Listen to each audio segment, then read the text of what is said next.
Minasan konnichiwa. Kyo wa genki desu ka? Semoga semua dalam keadaan sehat dan siap menerima pelajaran hari ini ya.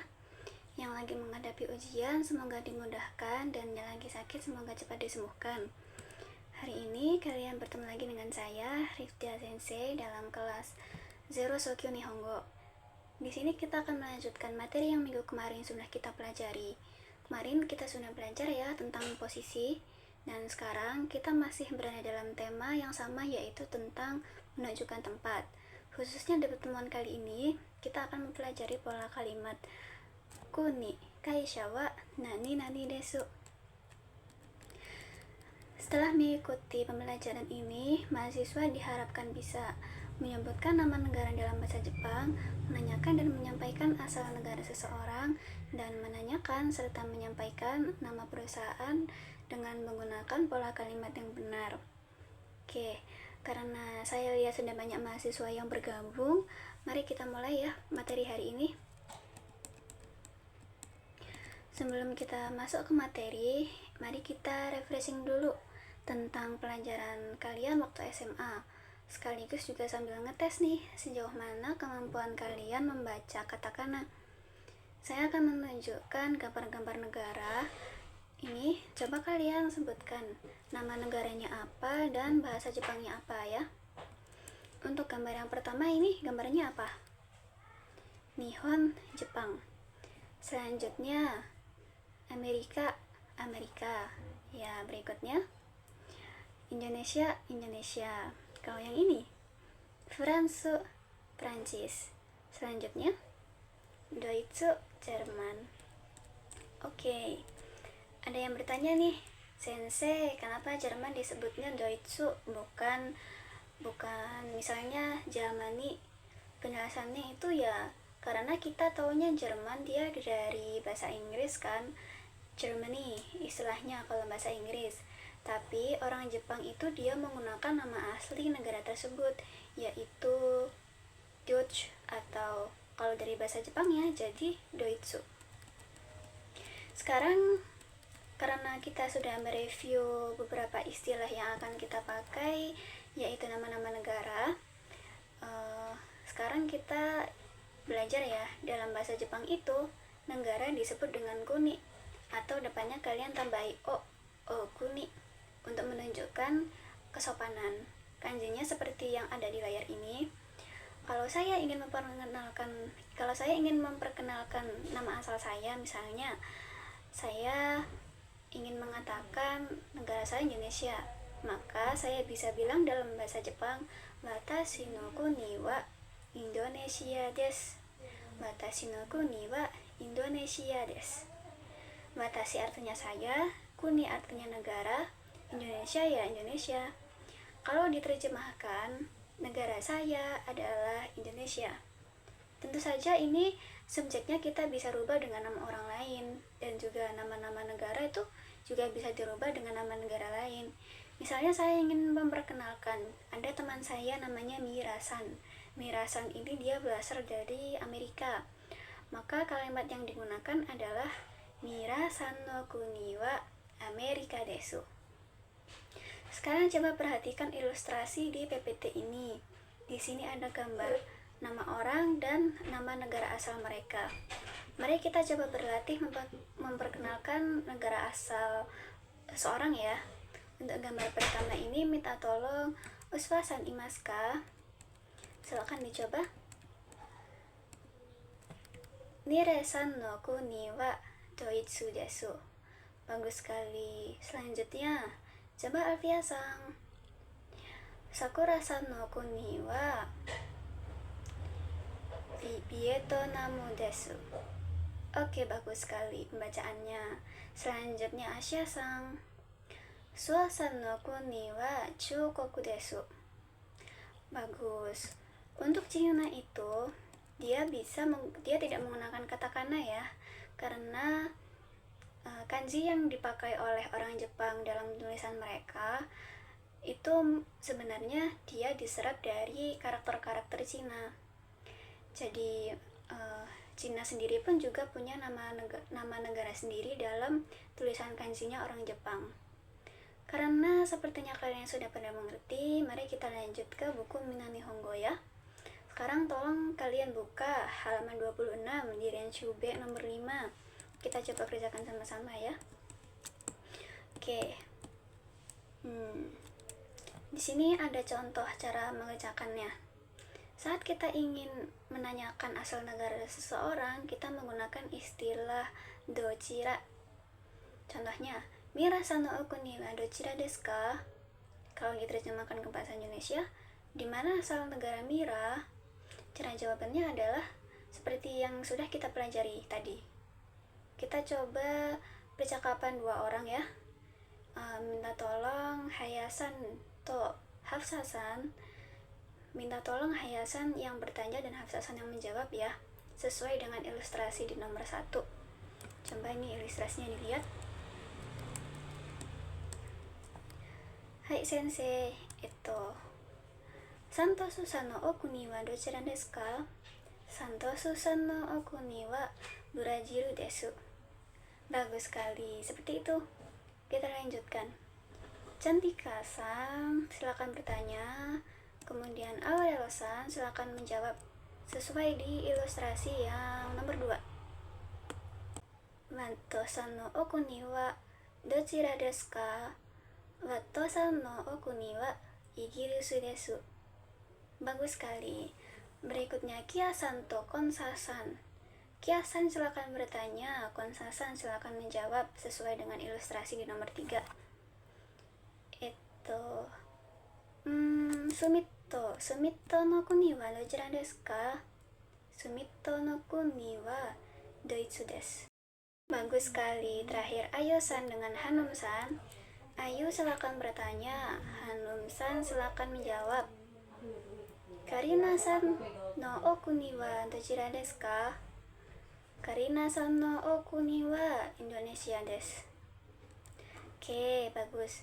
Baik, sejauh ini kita sudah mempelajari cara bertanya asal negara seseorang, memberitahu asal negara seseorang, dan memperkenalkan asal negara seseorang dalam bahasa Jepang. Tapi ya, perlu diingat lagi, tolong diperhatikan. Karena sebenarnya di Jepang itu jarang sekali orang yang menggunakan saya, watashi, sebagai objek. Kalimat seperti watashi no kuni wa Indonesia desu. Secara tata bahasa memang itu benar. Tapi perlu diperhatikan lagi kalau orang Jepang sangat sering menghilangkan unsur saya ketika berbicara tentang diri sendiri. Maka kalau misalnya nih ada orang Jepang namanya Tanaka-san ingin bertanya ke Tindasan. Dia bertanya, Tindasan no kuni wa dochira desu ka? Maka Tindasan bisa cukup menjawab dengan kuni wa Indonesia desu. Tidak perlu menambah watashi di depannya, oke? Kalau Dinda menjawab kuni wa Indonesia desu, maka dia akan terdengar lebih natural, lebih seperti orang Jepang. Karena orang Jepang itu lebih sering menghilangkan istilah saya. Tapi tentu saja itu hanya untuk diri sendiri ya. Ketika kalian memperkenalkan orang lain, tetap harus kalian menyebutkan nama mereka sebagai menunjukkan sopan santun, seperti yang sudah kita pelajari sejauh ini. Oke, selanjutnya sebelum kita lanjut ke subbab berikutnya, apakah ada yang mau ditanyakan? Sensei, apakah pola kalimatnya bisa digunakan untuk tempat lain, seperti misalnya kayak kan yang dijelaskan asal negara tuh, kalau kita ganti asal kota atau desa atau sekolah, memangnya gak bisa sensei?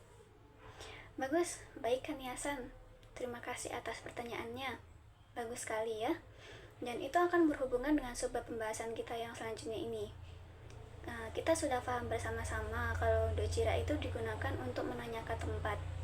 Kemudian apakah itu bisa digunakan untuk tempat lain? Tentu saja bisa. Mari kita coba lihat lagi ilustrasi di Renshube nomor 5 ya. Itu di deretan pertamanya ada nama orang dan juga ada wajah mereka ya.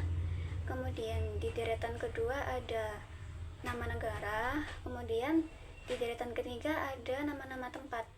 Kalau di contohnya ada tulisan IMC ya. IMC itu dia perusahaan marketing. Kemudian nomor 1 ada Burajirea. Itu maksudnya Brazil Wear atau perusahaan tekstil. Kemudian nomor 2 ada Sakura Daigaku. Masih ingat Daigaku itu apa? Ya, Daigaku itu universitas ya. Kemudian nomor 3 ada Pawa Denki. Pawa artinya power, Denki itu artinya listrik. Jadi yang dimaksud itu perusahaan listrik. Kemudian di nomor 4 ada Fuji Daigaku atau Universitas Fuji ya.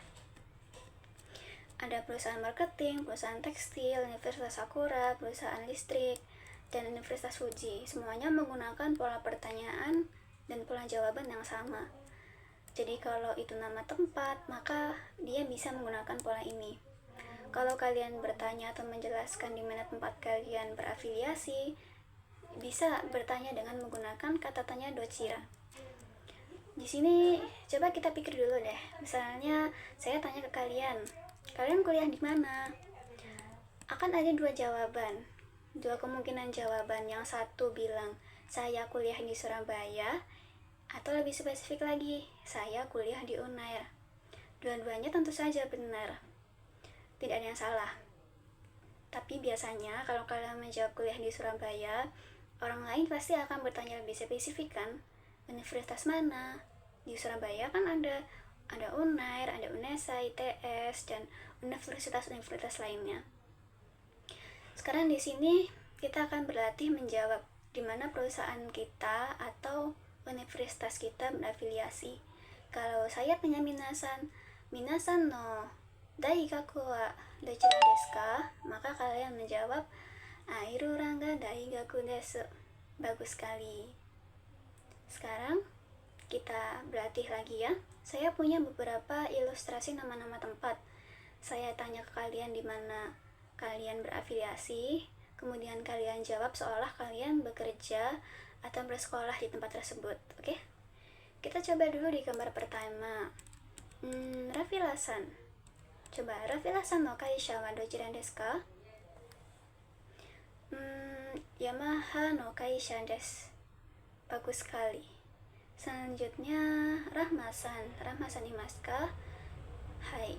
Rahmasan no daigaku wa dochira desu ka? Tokyo Daigaku desu. Oke, terakhir Asya-san. Oh, Asya-san sudah ya. Kalau begitu Sinta-san no machi wa dochira desu ka? Surabaya desu. Oke, saya rasa semuanya sudah pintar, sudah mengerti cara menggunakan pola kalimat ini. Sebelum kita akhiri pembelajaran hari ini, apakah masih ada yang ingin ditanyakan? Baik, atasan silakan kalau mau bertanya. Sensei, kenapa kita pakai dochira? Kenapa nggak pakai nano kaisha? Kan dua-duanya juga sama, bisa dipakai untuk bertanya. Oke, terima kasih atas pertanyaannya atasan. Begini, dochira kalau diterjemahkan ke bahasa Indonesia artinya iya di mana.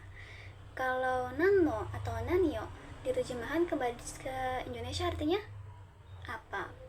Sama seperti di bahasa Indonesia yang kita punya beberapa macam kata tanya seperti siapa, apa, di mana, dan sebagainya. Bahasa Jepang pun juga beberapa kata tanya itu ada dan penggunaannya pun juga berbeda-beda. Saat kita bertanya perusahaan apa, kita tidak bertanya kan, kita tidak bertanya kamu bekerja di mana, tapi justru bertanya jenis perusahaan apa tempat kamu bekerja, kamu perusahaannya menghasilkan apa. Bahasa Jepang pun juga sama. Ketika bertanya nano kaisha, maka jawaban yang diharapkan adalah bukan tempat kamu bekerja, tapi kamu menghasilkan produk apa dari perusahaanmu. Jadi misalnya ada yang bertanya nano kaisha, maka jawabannya misalnya kalau kalian bekerja di perusahaan mobil, kalian bisa menjawab kuruma no kaisha desu. Begitu. Ya, begitu penjelasannya. Apakah atasan sudah paham? Hai sensei, wakarimashita, arigatou gozaimasu. Oke, apakah masih ada yang ingin bertanya? Kalau tidak ada, sebelum kita akhiri pembelajaran hari ini, mari kita simpulkan bersama-sama ya. Hari ini kita sudah belajar tentang pola kuni wa kuni kaisha wa nani nani desu. Pola ini digunakan untuk menyampaikan asal negara atau tempat berafiliasi, dan cara bertanyanya adalah menggunakan dojira. Seperti biasa, sebagai nilai tugas dan kehadiran, silakan kalian membuat rangkuman materi hari ini dan dikumpulkan di Hebat e-learning.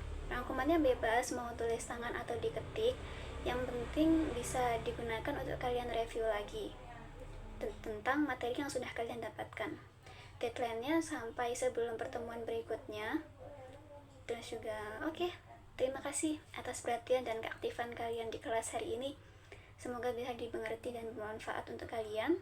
Dan semangat ya belajar bahasa Jepang ya. Otsukare sama desu. Kyou no jubyo wa owarasetai to omoimasu. Arigatou gozaimasu. Mata laishu.